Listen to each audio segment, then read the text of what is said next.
All right. Hi, Dr. G. My name is Greg. And anyone else who's watching this, hi. This is for Kin550 Legal Aspects of Kinesiology, and this is the critical assignment presentation.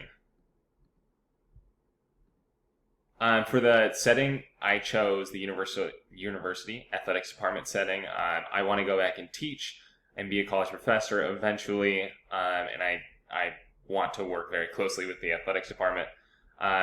So for this assignment specifically and everything that I researched and kind of looked at, I viewed from the perspective of an athletic director because they oversee everything that is done, everything that's going on with, and anything that happens within the university athletics department. There are a lot of court cases that arise from this facility setting, primarily because, especially at D1 colleges, there's a lot that happens within this setting.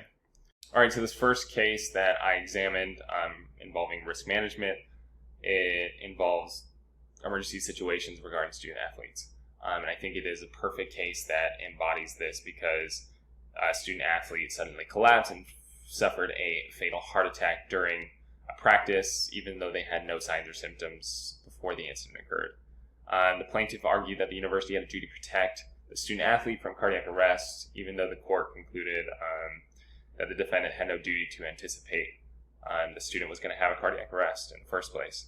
And I think that the main point here is that even though these types of emergency situations can't be anticipated, it doesn't mean that you can't take reasonable steps by implementing emergency plans. It doesn't mean that the coaches, the medical staff, everyone on the university department staff can't have medical training, and that there can't be an emergency action procedures to kind of follow to prevent fatal injuries from occurring to students. All right, so the second case that we're looking at relates to damages relating to university athletics spectators, spectators who were coming to watch games, competitions. For this case specifically, the plaintiff was injured by a drunken spectator after a football game on the university premise. And the plaintiff argued that Notre Dame owed her a duty to protect her from injury caused by acts of a third person, the drunken person. And ultimately, the court sided with the plaintiff. So ultimately, it is the athletic director's duty and the athletic department's duty to properly evaluate kind of situations like this and understand that when beverages or alcoholic beverages are consumed, then in itself provides certain risks to other spectators and the spectators who consume the beverages. And I think specifically within this case, working very closely with university security or police and making sure that safety precautions are met for all spectators and all invitees is what was lacking within this case and what will help prevent issues like this happening in the future. All right, so the last risk management case has to do with university athletics and competition travel. The plaintiff sued the university for damages that occurred during competition travel. Basically what happened was a student coach was driving the van and wasn't a qualified driver to be driving the student athletes to and from competition, and an accident occurred. The court ruled in favor of the plaintiff, concluding that the university was negligent and failed to employ a qualified driver to drive the van of student athletes to and from competition. Within this certain case, you can't avoid accidents that happen, but what you can do is you can employ a qualified driver. And ultimately, it was the university athletic department's responsibility to have a qualified driver driving the student athletes to and from competition. I think the main turning point of why the court ruled in favor of the plaintiff was because of this one simple fact that it wasn't a qualified driver driving the students. If it was, the university wouldn't have been liable for this case. So athletic departments should only have qualified drivers and qualified vehicles transporting student athletes to and from competitions. All right, so for this first employment issue, it's an employment issue within itself, we're looking at the case of a student athlete and scholarship and whether or not student athlete works for a university. This is a huge question. It's still questionable right now, and still has controversies right now, even in today's college athletics. So the plaintiff sued the university at which he played for due to revoking his scholarship after injury, alleging that he was an employee of the university and was entitled to the rights and benefits same as an employee. The court ultimately concluded that the university's business was education, and that playing football was not an integral part of the university's business, basically saying that no, he does not work for the university even though he receives funds in the form of scholarships. And it is basically the athletic director's role to work with the coaches and the student athletes when they're signing contracts, that they understand the relationship and responsibilities that they have with the university before contracts are signed. It is equally important for student athletes receiving scholarships that they are explicitly informed, both verbally and in contract writing, what happens if they do not comply. Ultimately, this issue should not be an issue, whether or not student athletes reserve the rights and benefits of an employee until laws are passed that initiates and that basically say that they do work for universities. The second employment issue that we're going to be examining, so case number 2, involves sex discrimination, Purdue versus the City University of New York, 1998. The plaintiff filed suit claiming that she was illegally fired from her coaching position and from the admin position she had within the athletic department, saying that the school was in violation of several protective rights, including the Equal Pay Act, Title VII, Title IV, and basically the court ruled in favor of the plaintiff, saying that the City University of New York did not prove its affirmative defense and was in willful violation of these acts and laws. So it is the athletic director's responsibility to prevent and dissimulate discrimination within the workplace because of their knowledge and their role within the university athletic department. They are the enforcer of the policies and the regulations relating to this topic.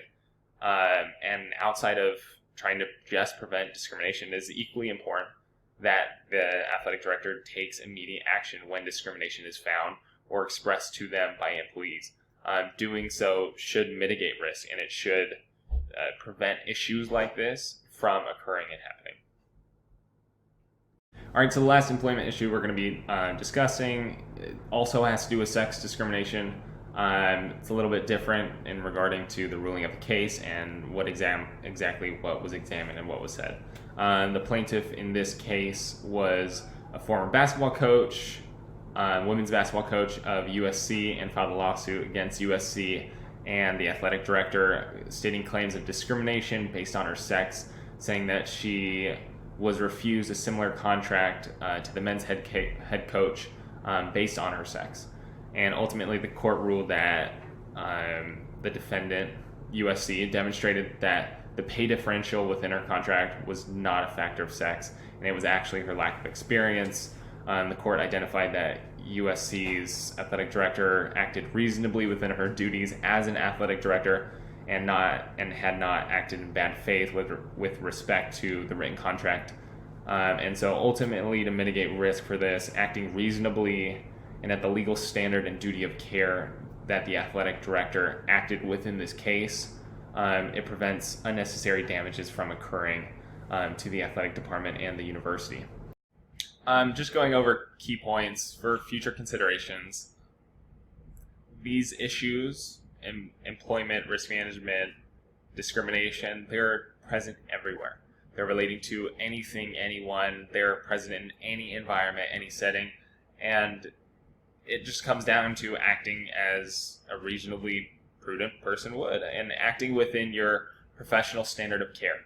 And when you do that, it doesn't matter who you are, an athletic trainer, an athletic director, a coach, it legally protects you and your entity you work for from lawsuits. I learned a ton in this relating to employment law, relating to risk management. I think the most fascinating one had to do with that student contract, had to do with whether or not students work for schools, and I think that that is something that will be more and more examined as time goes on. But I learned a ton from this assignment in this class. All right, and last but not least, the faith integration portion of this assignment.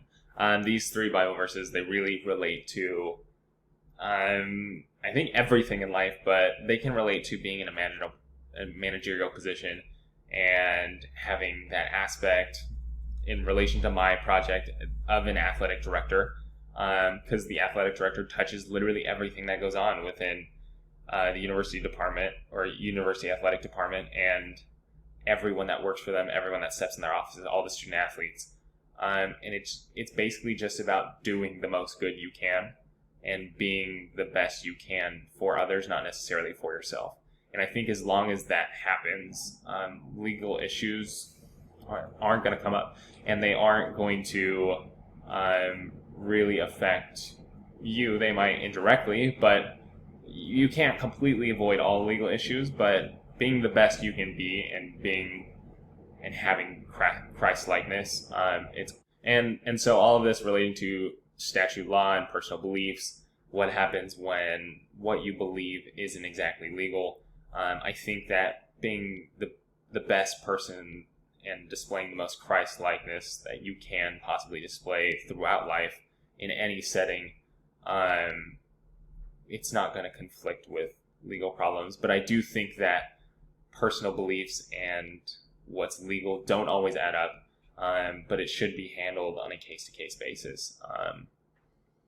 And within this kinesiology setting, there's not a lot that should happen that go against each other, but it comes up, and I think that, I'm not going to name specifics, but I think that if you do what you believe in, and you believe it to be good and good for everyone, there shouldn't be any problem.